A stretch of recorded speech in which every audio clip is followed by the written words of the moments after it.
Counterpoint. Welcome to the October 24th edition of Counterpoint. I'm Joshua Goodman, joined by Roland Freudenstein of the Center for European Studies. Hello, Roland. Hi. And Daniel Schwammenthal, director of the AJC Transatlantic Institute, whose face was covering the homepage of the Jerusalem Post website this morning, and what a lovely picture it was. But they spelled my name wrong. Oh, sorry. They got my name David wrong. Schwammenthal. Congratulations. You've become even more Jewish. Did they insert an umlaut or something? No, they simply called me David. I mean, they didn't get confused by Schwammenthal. They got that right, but Daniel was too complicated for... You can't even pronounce your last name right. It's amazing others do. And a very special guest, as we promised last week. We actually pulled through with the promise, right, for once. And we're joined by Dr. Matthew Levitt of the Washington Institute for Near East Policy. That would be in D.C. Welcome. I'm what passes for special. Thank you. Pleasure to be here. It's the first American accent we've had on the show in a while, or ever, I think, in studio. First American accent. In the studio, yeah, definally in Boston's. So that's special. But enough of that. Happy to be here. Let's get back to your picture, Daniel, because it really does connect to the core issue we're going to discuss first, and that is the passage of ACAA. Yes. So you did that? Single-handedly. Ladies and gentlemen, we've talked about it numerous times on the show, and even more off the air, but ACAA, the EU-Israel pharmaceutical deal held up in the European Parliament for over 2.5 years, was finally passed last night in Strasbourg by a resounding 379 to 230 vote. A long time coming and somewhat surprising final tally, would you not say? Yes, I mean, we were actually quite optimistic that we had a good chance, but that we would pass it by such a wide margin and get so much support is quite astounding and very uplifting, given the often very difficult relationship between Israel and the European Union. This file was stuck for 2.5 years in Parliament because of that difficult relationship. I think that was a very, very good signal yesterday evening. Well, I think when you look at the final tally and you see the resounding support, and particularly the way the Liberals came over and the Conservatives were there almost in an entirety, and even the 40 odd, 42, I believe. So about a quarter of the socialist group came over and voted on there.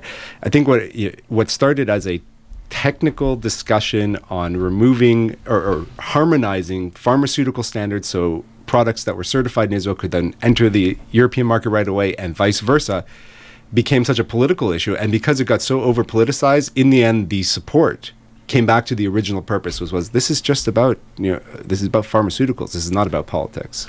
Yeah, well, that's exactly why I would say don't get carried away, guys. Oh, no. It's a big success, yes, and it has a political implication, but there is no turning around the mood, the prevalent mood in the corridors of Brussels, and at least I don't see any major shift in there, and I believe that the trend continues to work against Israel in this town. Well, Roland is of course the eternal optimist in this crowd. I'm a realist. No, I mean you are right to a certain extent, and the question is always: is the glass half full? Is it half empty? And it should have never gotten to the stage to begin with. Yeah. It should have simply passed, as you said. It's a technical agreement, etc., etc. Nevertheless, particularly if you listen to the debate, and the debate in the end was not all about the technical issue. It was a Middle East peace process debate. And if you listen to those who stood with Israel and defended Israel, it was a good moment. I'm not going to get carried away, and I know there is a difficult relationship, and I agree there is, the trend is perhaps still in the opposite direction, but you see there are a lot of still open-minded people out there, and even critical people, but reasonable. The one thing I'll add to that is that I think Roland, your point is correct, but there was I saw, and I happen to be the only one who was actually there. On the ground.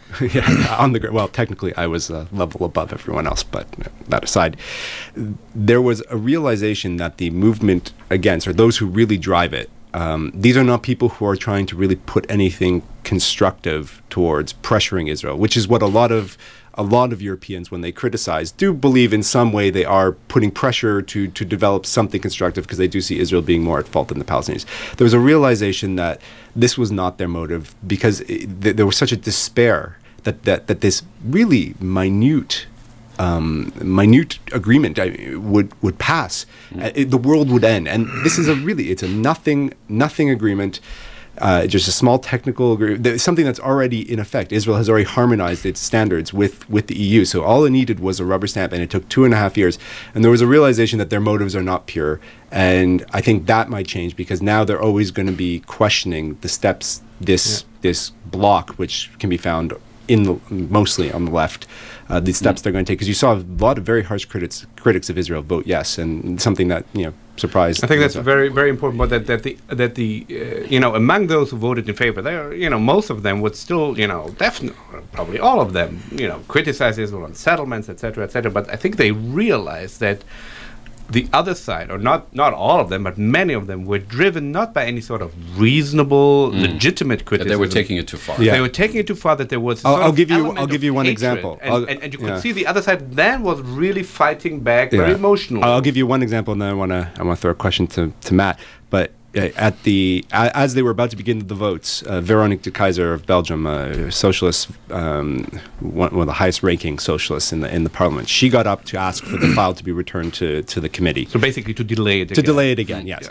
Yeah. But in her speech, she went on and on. She was laying out that this is not political. Our argument is a legal concerns, and she said because they could apply this protocol, which is dealing with pharmaceuticals, to other sectors, which in certain cases could be a valid argument that we have to make sure that it only applies to that. What was the sector she used as an example? Was cosmetics. She was concerned that they would abuse the system and apply it to cosmetics.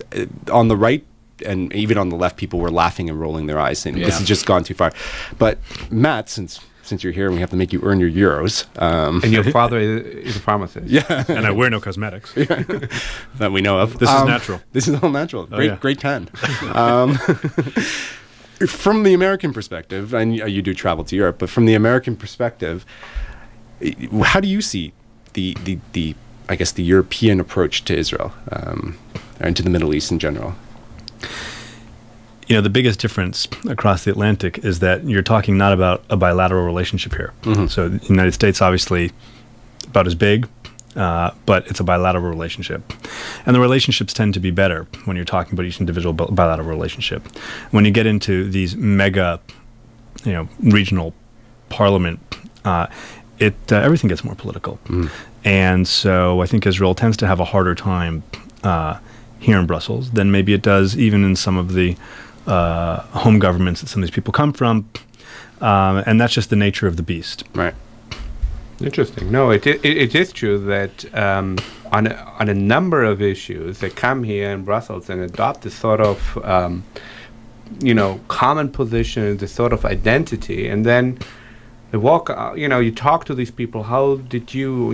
I don't want to name certain member states. Why did they vote in this way and that way? But then they would tell you, well, bilaterally, things are great between us and Israel. And we just did this agreement and that agreement. So they basically throw the EU under the bus to. So I mean that's a very interesting point that it gets much more muddled and complicated and political in these sort of multilateral bodies. That's an interesting observation. As an American, I don't know, but I wonder if it has to do with the way the relationship with constituents works, in between people who are elected to local parliaments, national parliaments, or as opposed to the European Parliament. Imagine it's a very different type of relationship between constituents, and therefore you're able to do things you might otherwise not have done. The irony, of course, is that this deal in particular, cosmetics might have been a better example, because this deal in particular is a tremendous benefit for the EU. Of course. Like Israel, don't like Israel. Israel's the cutting edge of pharmaceuticals. Did you read our press release? I wrote your press release. I lost my job in 2 minutes. Okay. Give me your mic. No, but this is, so it's, cutting off your toe to spite your foot. Yeah. And that was the argument, I think, that in the end that won. You saw a change in the debate on Tuesday afternoon-ish, and after people were less defending Israel, more arguing the legal merits of the debate, and then saying why aren't we focused on European healthcare? Why aren't we focused on the generics? We can get there. And the most interesting argument, which I'll throw out there, came from a Dutch liberal, Marietje Schaake, who said, let me ask you a question. If the purpose of this is to pressure Israel to change its policies on the Palestinians, do you really think they'll do it for a pharmaceutical deal, or will they just sell it somewhere else? And she asked very poignantly, how does this help the Palestinians if that's your purpose? And she's a very strong human rights advocate, but it was an excellent point that kept getting echoed around the chamber afterwards, and it's a hard one to refute.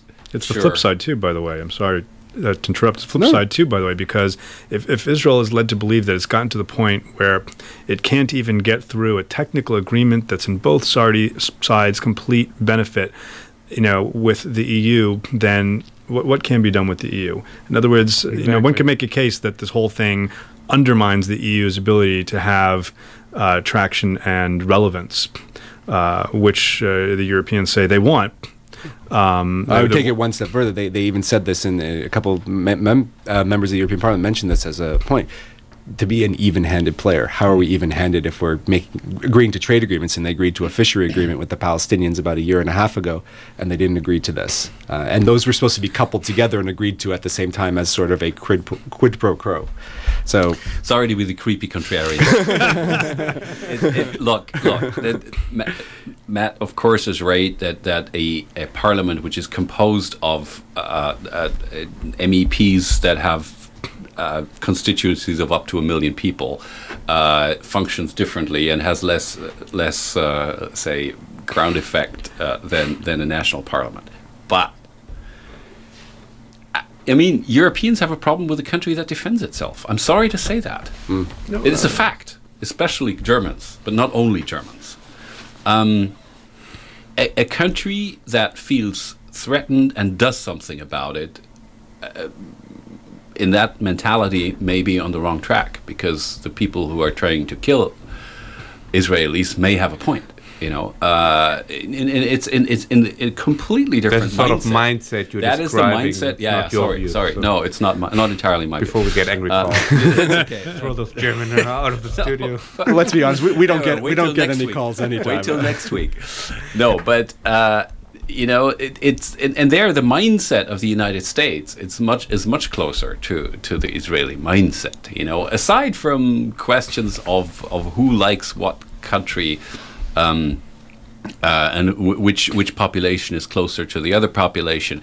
No, I mean, there's a number of European countries that just has a problem with the idea of armed defense. Well, since you mentioned the difference in mindset, that's actually a perfect segue to the next topic, which we'll get to after the break, but we'll pick up Hezbollah, where the U.S. has taken a far more, shall we say, aggressive approach to combating its terrorist threat than the European Union, and I think that may raise a question of mindset as well. Please stay with us. You're listening to Counterpoint Radio on 90.2 FM. Welcome back to Counterpoint. Loyal listeners of the show, and we know there are many of you, will recall that it was nearly impossible to make it through a segment, Forget a Show, without our departed colleague Emmanuel Ottolenghi raising the topic of Iran. Well, over the past few months, Daniel Schwammenthal has been doing his best Emanuele impression when it comes to Hezbollah. So we thought we'd beat him to the punch and throw it on the roster anyway. And joining us in studio, as we mentioned at the top, is Dr. Matt Levitt, who is, among many things, a Hezbollah expert and has a book coming out next year, which he'll grimace about, I'm sure, because it's taken so long. But it will be excellent. And he's here in Europe promoting stronger action against Hezbollah. Is that fair to say? That is fair to say. Okay. Well, on that line, let's start with the real stuff. I'll throw the first question, but from your conversations here on the continent, do you get the sense that Europeans understand Hezbollah's terrorist nature and are simply setting it aside for political motives, or are those who really contend it's not a terrorist organization and that the reports of their terrorist activities are far overstated? Nowadays, you don't get people who say that Hezbollah is not a terrorist organization. It's very far and few between to find people who say, no, they didn't do the bombings in Argentina in 92 or 94, Kobar in 96. A whole slew of attacks here in Europe in the 1980s, and a lot of logistics and financing, spotting and recruiting here throughout the 90s and through today. Instead, what you get here is a philosophical discussion about how to treat a group that is, and in fact it is, not only a terrorist organization, and not only an organization that's involved in tremendous amounts of international crime, but also an organization that is duly elected now in Lebanon. It's a political party that is part of the social fabric of Lebanon, and that also happens to have a very large standing and reserve militia in Lebanon that's larger and more effective and better armed than the Lebanese armed forces, which also, of course, gives it a huge amount of say and impact on the domestic scene in Lebanon. So what's the best way to deal with that organization, and how much kind of a pass does its political standing, the fact that it's a duly elected party in Lebanon, give it? That's the debate. So, what is your answer to what you often hear in Europe, that putting Hezbollah on the EU terror list would destabilize Lebanon? There are many answers to this, but the first is that Hezbollah is already destabilizing Lebanon, which is ironic because Hezbollah leads the governing coalition. But for example, the government in Lebanon has a formal policy of non-intervention in Syria, and the only Lebanese entity that is proactively ignoring that policy and is not only providing support to the Assad regime, but is actually participating in the butchering of Syrian civilians, snipers shooting rockets from Lebanon into Syria to areas controlled by the Syrian opposition, is Hezbollah. Several senior Hezbollah leaders have been killed in Syria. This is no longer a secret. This is no longer a question mark. Hezbollah has been actively doing things to undermine things in Lebanon. When the government of New Zealand designated the Hezbollah military wing, one of the prongs, one of the thresholds on which it decided to do so was Hezbollah's takeover of downtown Beirut several years ago, which led to the deaths of several Lebanese civilians. And under the New Zealand definition of terrorism, this was an act of terrorism. So Hezbollah is already doing a lot of things, destabilizing Lebanon, destabilizing things next door in Syria, which further destabilize Lebanon and start getting into the area of regional instability. Maybe it shouldn't surprise, given that Hezbollah was actively involved in things in Iraq during the Iraq War, not only training Shia militias, some in Iran, some in Lebanon, but also, in some cases, overseeing, helping planning, and in a couple of cases, helping to execute attacks against coalition forces, in particular the Brits, which is why the UK expanded its designation of Hezbollah from the terrorist wing, what they call the ESO, what in the United States we call the Islamic Jihad Organization, to the full military wing. But it's well beyond that now. It's beyond crime. It's beyond instability in Lebanon and Syria. Hezbollah is now back in the international terrorism game in a way it hadn't really been for many years. Here in the European Union, the rotating presidency is now held by Cyprus. Cyprus is now trying a Swedish citizen, a Hezbollah operative, who tried to target a bunch of Israeli civilian tourists in Cyprus, politically targeting civilians for a terrorist attack within the European Union. There was the attack, of course. The attack in Cyprus didn't happen. It was thwarted. The attack in Bulgaria and Burgas unfortunately succeeded and killed several Israelis and one Bulgarian. People I talked to tell me that the intelligence on that is absolutely 100%. There's no doubt that was Hezbollah. Putting that together in a law enforcement evidentiary process is more complicated. But you now have a situation where Hezbollah is doing all kinds of things that one can never make any potential argument that it's in Lebanon's interest, such as carrying out suicide attacks in Cyprus or Bulgaria or Thailand, etc. Well, since you mentioned Iran accidentally, perhaps it was a Freudian slip. It's kind of hard not to mention Iran when you're talking about Hezbollah. Right. Well, that brings the question then. What is the nature of the relation? We know they started it. They started Hezbollah, or at least provided the support to allow Hezbollah to emerge. The term used quite often in Europe is proxy. Is that a fair assessment, or is it something deeper? It used to be a fair assessment, and that's how we used to describe the Iran-Hezbollah relationship for many years, was a sponsor-proxy relationship. But that's changed, and now the U.S. intelligence community describes the relationship as a strategic partnership. That's a quote that the Director of National Intelligence and the Director of the National Counterterrorism Center in the United States have both used to describe the relationship. And what's interesting is they don't date the change in this relationship to the death of Imad Mughniya, the terrorist mastermind, in February 2008, though they think that the pace got faster then. They don't even date it back 2 years earlier to the July 2006 war that Hezbollah dragged Israel and Lebanon both into, kicking and screaming against their wills. They date it back to 9/11, when both Iran and Hezbollah were extremely eager to stay out of the crosshairs of what we used to call the war on terrorism, and what's it called now? The effort to combat violent extremism. There you go. Catchy. Very catchy. Very catchy. Very effective. Not so effective. No. But the point is, at that point, Hezbollah really did rein in some of its international capabilities, and that helps explain why the first few efforts they had to carry out attacks to avenge the death of Mughniya, and the first few times they tried to carry out attacks targeting Israeli tourists at Iran's request, failed. So can you just elaborate more on when you said the relationship changed and it was brought to a whole new level? What are some of those components that make the relationship so much deeper than it originally was? Well, one of the things is that when Mughniya was alive, Mughniya was believed to be almost kind of dual-hatted between Hezbollah and the Revolutionary Guard, Iran's Revolutionary Guard Quds Force. And because he was so trusted and he spent a lot of time in Iran, the Australian government claims that it was after Mughniya's involvement in the Beirut bombings. The Beirut barracks bombings were 29 years ago. The U.S. and French bombings 29 years ago yesterday. Yeah. That he went to Iran, and it was then that the Islamic Jihad organization was formally founded as such. He was able to keep Iran a little bit at arm's length because they had such trust in him. Now he's gone. His brother-in-law and cousin, Mustafa Badruddin, who's since been indicted by the Special Tribunal for Lebanon in The Hague, the UN tribunal investigating the assassination of former Prime Minister Rafik Hariri, he's taken over, and he doesn't have that kind of cachet. And so now you have a situation where Iran tells Hezbollah, look, you may not want to, you may want to hunker down in Lebanon right now, but we need you to do more in Syria. And they do. Where Iran tells Hezbollah, look, we want to put pressure on Israel as part of the revenge for this shadow war that's happening against us, assassinations of our scientists, the Stuxnet virus and such.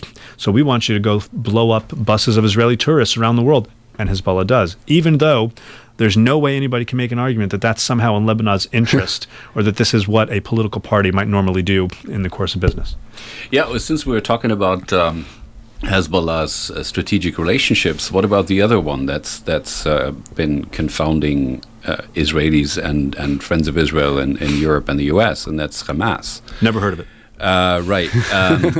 No, but Hamas has moved out of Damascus. I mean, the expat the external office, leadership. The leadership has moved out of Damascus, now moved into Qatar and Egypt. They have officially denounced Assad, and they don't seem to be friends with Iran anymore. How does that play into a relationship that used to be chummy for at least 5 or 8 years in the past? Well, first of all, my book agent tells me I don't do enough shameless promotion, and I can't promote the Hezbollah book, which is not out yet. So I will promote my book on Hamas, which was published by Yale University in 2006. Yeah. Hamas: Politics, Terrorism, and Charity and Terrorism in the Service of Jihad. I actually have that in my living room, and let me tell you, it's a conversation starter. Excellent. I will sign as many copies as you buy. Look. The first thing is, this is a watershed event for Hamas. They haven't fully broken with Iran, so let's not quite go that far. They're trying to paper that over. And Iran, frankly, does still want Hamas. But Hamas has lots of stresses, not just the ones you mentioned, but they're facing, believe it or not, a challenge from their right, from the Salafi jihadi groups, the al-Qaeda wannabe groups, to the extent that now, this week, Israelis are saying that it appears that Hamas has put an end to its policy of every once in a while allowing one of the other groups to fire missiles at Israel, but not doing it itself, because it understands, since Operation Cast Lead in 08, that there's a consequence to that. Some of the missiles fired at Israel just this week were fired, we believe, by Hamas. Hamas has internal politics going on. They have recently had their secret elections. There are elections for the external leadership, and it appears that Khalid Mishal is not going to be continuing as the Secretary General, and in all likelihood his deputy, Moussa Boumarzouk, who incidentally is still an indicted fugitive of justice from the United States, will probably take over. He is based out of Cairo. And I frankly wouldn't be surprised if in the not-too-distant future the external leadership moves back to Gaza, if for no other reason than an effort to sideline the domestically within Gaza elected leadership of Ismail Haniyeh. Because it's already too moderate, or what? Well, first of all, before a question of moderate, it's a question of who's the big guy in charge. The external leadership was always the big guy in charge, but now Ismail Haniyeh has this legitimacy of being elected.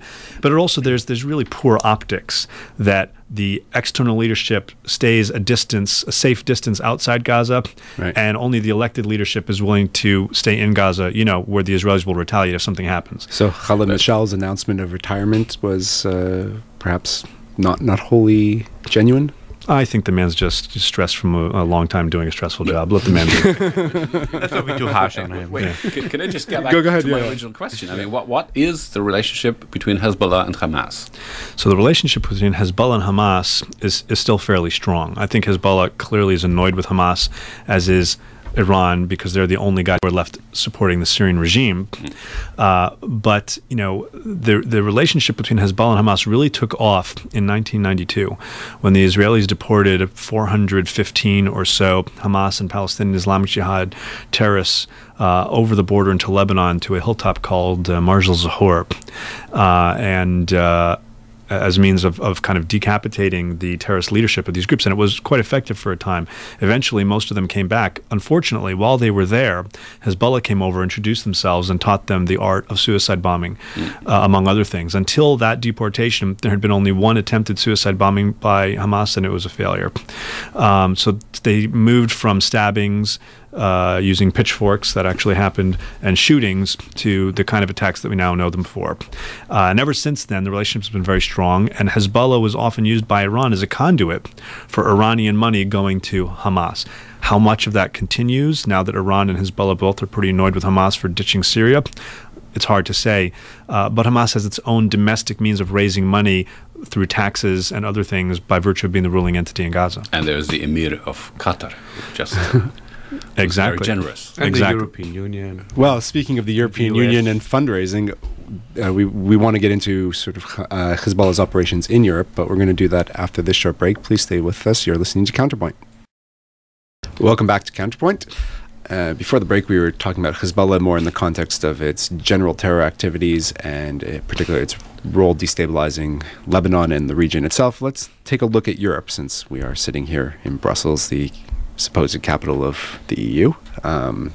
I was together with Strasbourg, Luxembourg, and a few other places. Luxembourg, apparently, according to a report passed in the Parliament this week, Luxembourg's out. They got rid of the third seat. They're down to 2. Strasbourg. Well, they had a single seat. Parliament. They had a seat sitting there. Someone that both Daniel and I know quite well is actually freelancing or doing pro bono work for that campaign. But they, okay. Yeah. Anyways, so add that aside. Let's go to the. But you digress. Yes, we don't get involved in that issue. We support the EU in whatever form it takes.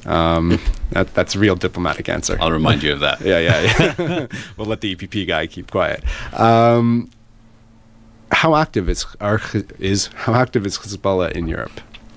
So, as we said before the break, Hezbollah after 9/11 really did curtail its international terrorist operations abroad, but there are certain things that continued. It was willing to train other militants, and some of those militants will surprise. So as we discussed, they were training Iraqi Shia militants. That's not as surprising.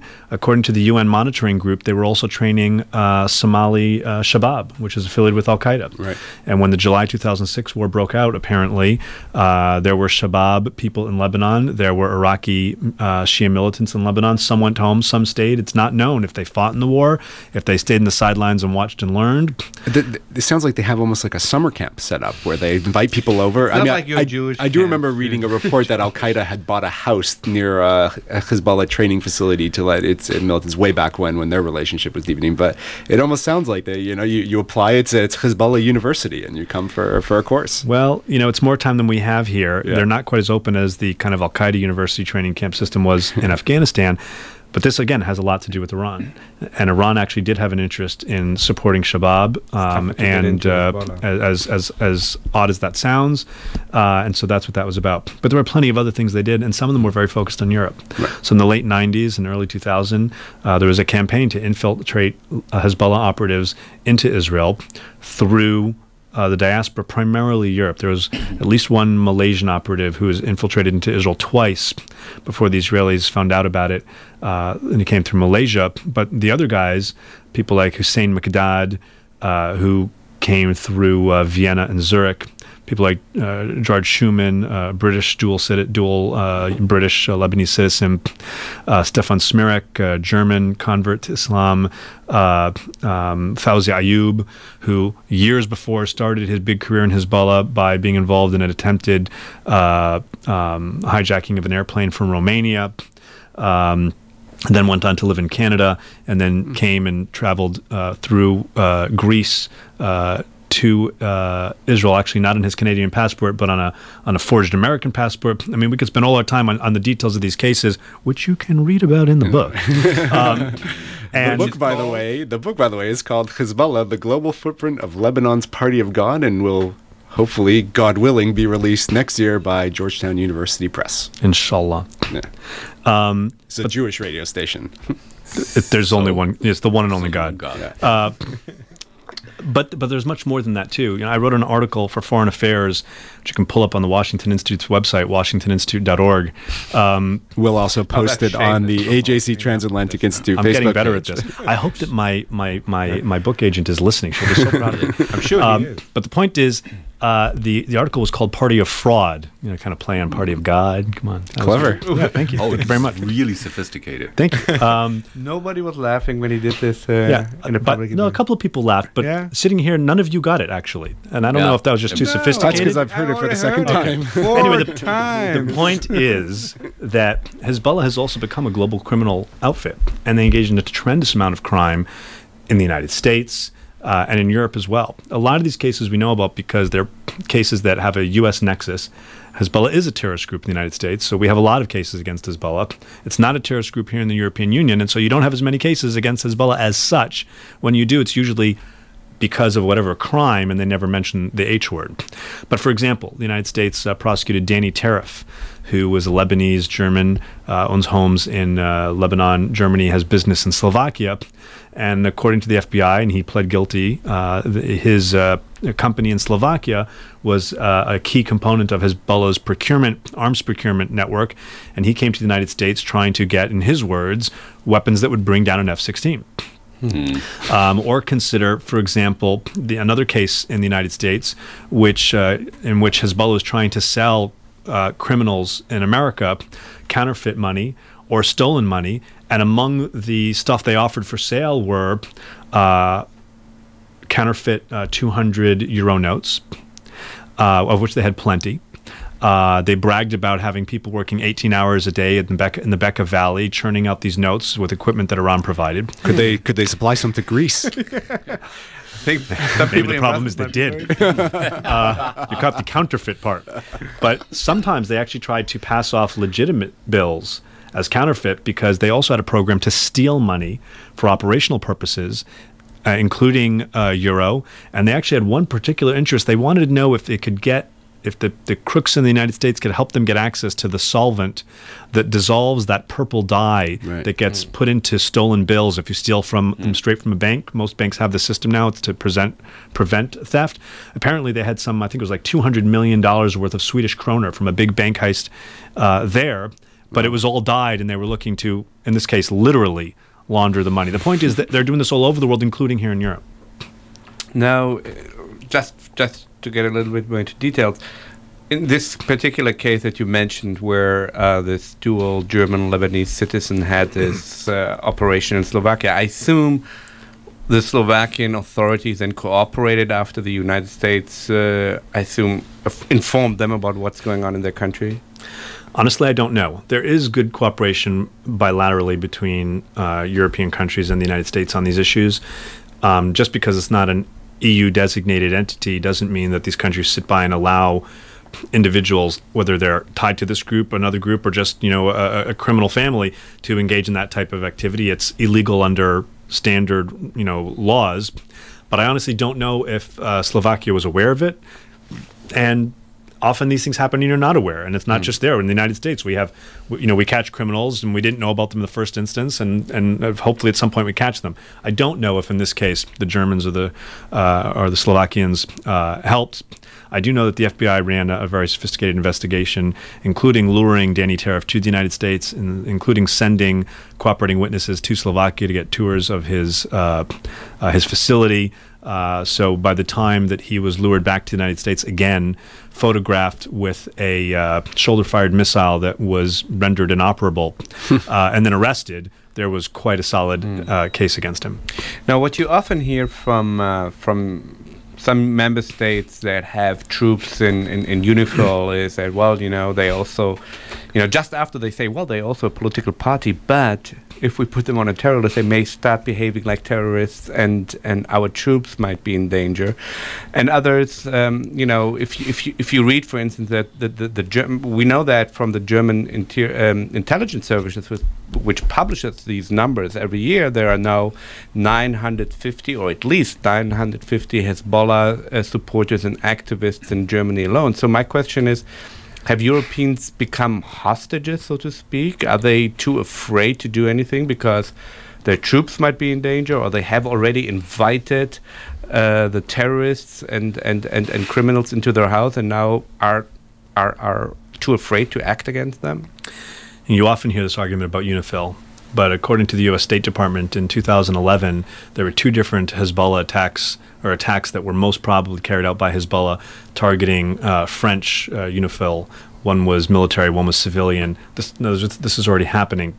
But it doesn't just come down to recent. I think that the reason France, which is the country that's most hesitant, to be polite, to consider a designation within the EU of Hezbollah, I think one of the reasons for that is that France learned the wrong lessons from the fact that Hezbollah carried out not only its very first attack in continental Europe in France in 1983, but then a series of attacks in 85 and 86. The lesson it learned was, don't antagonize Hezbollah. And if you don't antagonize Hezbollah, maybe they won't hurt you. First of all, that's a morally vacuous position.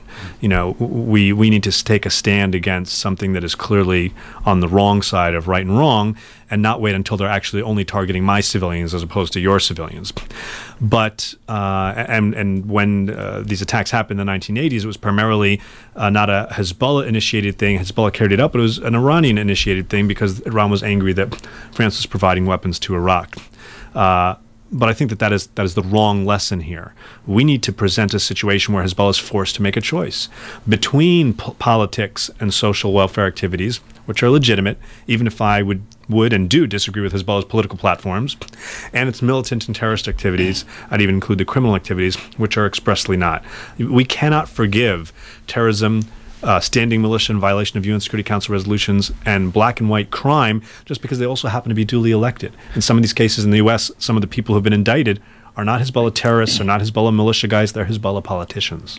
So you've been traveling around Europe on this trip and many before, and you've been in the business for a while despite your youthful looks. And no cosmetics. None at all, as we uncovered at the beginning. This is a very revealing show. Do you get a sense that the opinion in Europe is changing? There's greater will to, at least, since you spoke of the criminal network, which is a way of Hezbollah raising a lot of funds, there's a sense that people are willing to at least crack down there or tighten the screws on Hezbollah, if not the designation. I do see progress, and in fact I see progress on both. In part, one of the big things has been that one of the areas of crime that Hezbollah has moved into in a big way now is narcotics. Not producing, but transporting and laundering the proceeds of. And some of those drugs are coming from South America, skipping the Caribbean, going straight across the 10th parallel to Africa, and then up into Southern Europe. So those countries in Southern Europe, you show them that here are people, they happen to be Hezbollah, who are pushing drugs into your country. That gets their attention in a big way. So you get cooperation there. A. B, on this trip for the first time, more than others, I haven't heard kumbaya, people embracing the idea. But I have heard from people that I've met with many times before who were always very against it, a very different, cautious willingness to discuss the issue. And I think the answer to that is because Hezbollah is now trying to blow things up in Europe. Europe has nothing to do with Syria as well. I think it's very much Syria as well, especially when you talk to the French. But between what they're doing in Syria and what they're doing here in Europe, the Cyprus plots in particular, I think Hezbollah now has their attention. Well, you said your book's coming out next year. The evidence in there will be very useful for the campaign to get Hezbollah listed, or the effort to get listed, or at least pressure to be increased. That book, again, is Hezbollah, The Global Footprint of Lebanon's Party of God, which is out again, hopefully next year through Georgetown University Press. Daniel is probably the most aggressive advocate of this issue in all of Europe right now. We can only hope that he doesn't succeed before your book comes out, because that could be. Yeah, you know what? I wish you great success. You'd be willing? I would be very, very happy if Hezbollah was designated long before my book came out. In all seriousness, this is the real deal. This is not just. This is what I've been telling people here. This is not just like a philosophical debate. This would have a real impact. This is important. It's important for European interests, not just as a favor to Israel or the United States at all. Again, they're blowing things up here, or at least trying to. Right, and then when we spoke to Shai Cohen of the Israeli Foreign Ministry about a month and a half ago, he said he got that sense as well from other Europeans that message was resonating now, and whether they can prove it criminally, what happened in Bulgaria and what happened in Cyprus beforehand was another reminder. Unfortunately for the families of those killed 29 years ago yesterday, I mean, they're reminded every day for the last 29 years of that Hezbollah is a terrorist organization, but that message hopefully will get through in the near future. We'll be right back after this short break. Please stay with us. You're listening to Counterpoint Radio. Welcome back to Counterpoints. Obama-Romney 3, by most assessments. Round 1 went to Romney quite handily. Round 2 to Obama by a slight margin. So what would the third debate bring? We'll let you have a quick listen to. We've cut it down from an hour and 45 minutes to a good 2. 2 minutes? It'll do it justice, I swear. Because a few months ago, when you were asked what's the biggest geopolitical threat facing America, you said Russia. Not Al-Qaeda, you said Russia. In the 1980s are now calling to ask for their foreign policy back because the Cold War has been over for 20 years. Russia, I indicated, is a geopolitical foe. Not Number one. Excuse me. It's a geopolitical foe, and I said in the same paragraph, I said, and Iran is the greatest national security threat we face. Russia does continue to battle us in the UN time and time again. I have clear eyes on this. I'm not going to wear rose-colored glasses when it comes to Russia or Mr. Putin, and I'm certainly not going to say to him, I'll give you more flexibility after the election. I know you haven't been in a position to actually execute foreign policy, but every time you've offered an opinion, you've been wrong. And attacking me is not an agenda. Attacking me is not talking about how we're going to deal with the challenges that exist in the Middle East and take advantage of the opportunity there and stem the tide of this violence. For us to get more entangled militarily in Syria is a serious step. From the very beginning, one of the challenges we've had with Iran is that they have looked at this administration and felt that the administration was not as strong as it needed to be. I think they saw weakness where they had expected to find American strength. If Israel is attacked, America will stand with Israel. I've made that clear throughout my presidency. I look around the world, I don't see our influence growing around the world. I see our influence receding, in part because of the failure of the president to deal with our economic challenges at home, in part because of our withdrawal from our commitment to our military in the way I think it ought to be, in part because of the turmoil with Israel. When I came into office, the world was divided. Iran was resurgent. Iran is at its weakest point, economically, strategically, militarily, than in many years. And we are going to continue to keep the pressure on to make sure that they do not get a nuclear weapon. That's in America's national interest, and that will be the case so long as I'm president. Polls seem to give the edge to Obama. In fact, a CBS poll showed that 73% gave the foreign policy themed debate to Mr. Obama himself. 23% said Romney won, and 24% felt the debate was a tie. Roland, you were quiet last segment, and since we don't have much time, we've only got one comment. I'm going to ask you. I'll be the optimist for a change. No, I think you think they're both going to win. No. I think Romney didn't have to win this one. He just had to hold his own, and that he did. Everyone knows that Obama is more eloquent and maybe appears more suave than Romney. But Romney, I mean, no one expects miracles from him in foreign policy. So all he had to do is not slip. and not let himself get caught. And I think he performed in that sense. So it's going to be a really tight race. So it comes down to what he had to do is neutralize the foreign policy card and bring it and make it all about the economy. Yeah, and the second thing that needs to be said here is he did get more moderate, at least rhetorically, on a couple of issues. I mean, rhetorically, this is all rhetorical at the moment, but he did get more moderate. Well, we have about 2 weeks left, and we won't ask Matt who he's voting for, since he's the only one in the room who does get to vote.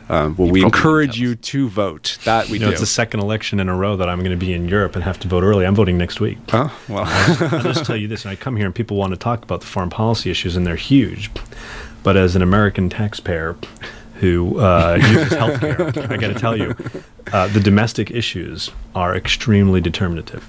We get that sense from most polls about what people are prioritizing, and this debate solely on foreign policy might have actually seemed out of place for this election. That's all we have this week. Thank you, Roland. Thank you, Daniel. Thank you, Eddie Sanfilippo in the background.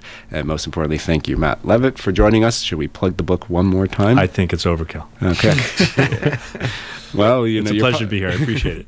We'll be back next week from 6:30 to 7:30 here on 90.2 FM Radio Judaica with, I believe, we'll have yet another special guest in studio. Another German. That's it. We're getting Germanized. We will certainly finish on time next week. Until then, thanks for listening, and good night from Counterpoint.